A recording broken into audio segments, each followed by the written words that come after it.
ইলিশ মাছ রান্না করব। তো ইলিশ মাছটা প্রথমে কেটে নিই।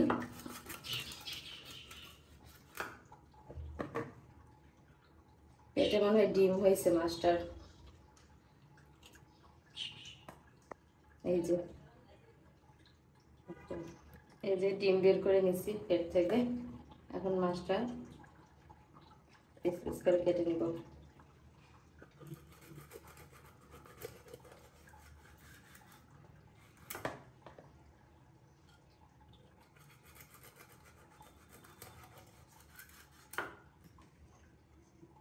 পিস পিস করে কেটে নিচ্ছি।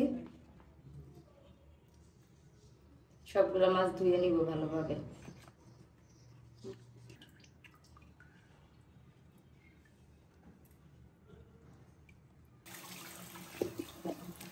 আজকে রান্না করব ইলিশ মাছ আর হচ্ছে কি আলু দিয়ে কাঁকরোল, চিংড়ি মাছ দিয়ে ঝোল রান্না করব। তো এখন হচ্ছে ইলিশ মাছটা ম্যারিনেট করার জন্য এখানে আমি মরিচের গুঁড়া, লবণ, হলুদ নিয়ে নিয়েছি। সবগুলা দিয়ে দিব। মাছটা ভালোভাবে মেখে নেব। ফ্রাই করার জন্য তেল দিয়ে দিব। বিসমিল্লাহি আলা বারাকাতুল্লাহ।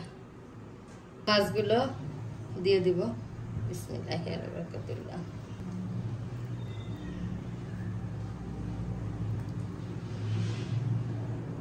আর হচ্ছে আমি এখানে পেঁয়াজ ব্লেন্ড করে নিছি। ম্যারিনেট করার যে হচ্ছে গিয়ে মশলাটা, সেটার মধ্যে হচ্ছে পেঁয়াজ বাটাটা দিয়ে এটাই আমি মাছটা ভেজে ওটার মাছের মধ্যে দিয়ে দিব। চুলায় আমি মাছটা ভাজতেছি আর এখন কাঁকরোল আর আলুটা বসিয়ে দিব। সেই জন্য প্রথমে তেল দিয়ে দিচ্ছি, পেঁয়াজ কুচি। পেঁয়াজটা ভাজা হয়ে গেছে। এখন হচ্ছে গিয়ে দিয়ে দেব এই যে চিংড়ি মাছ। মশলা কষানোর জন্য দিয়ে দিচ্ছি পানি। এদিকে আমার মাছ হয়ে গেছে এক পাশ ভাজা। এখন উল্টে নেব।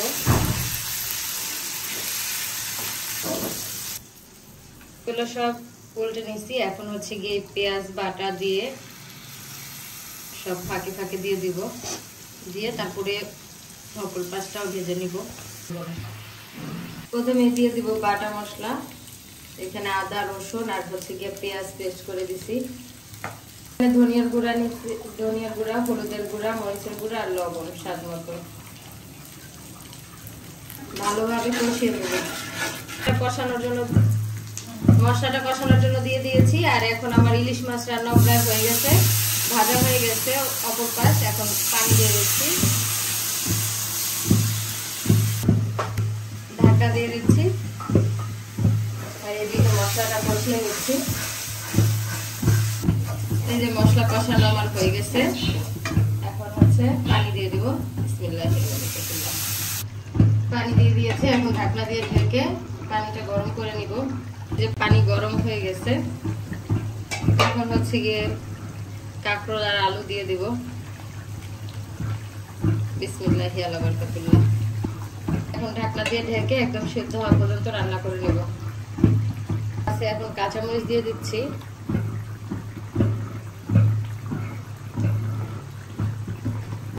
এখন কাঁচামরিচ দিয়ে দিব নামানোর আগে আগে। ঢাকনা দিয়ে ঢেকে আরেকটু রান্না করে নিব, তাইলে হয়ে যাবে। রান্না আমার শেষ। এই যে এখানে রান্না করছি কাঁকরোল আর আলু, চিংড়ি মাছ দিয়ে ঝোল। আর রান্না করছি ইলিশ মাছ। তো সবাই ভালো থাকবেন। আজকের ভিডিও এই পর্যন্তই। আল্লাহ হাফেজ।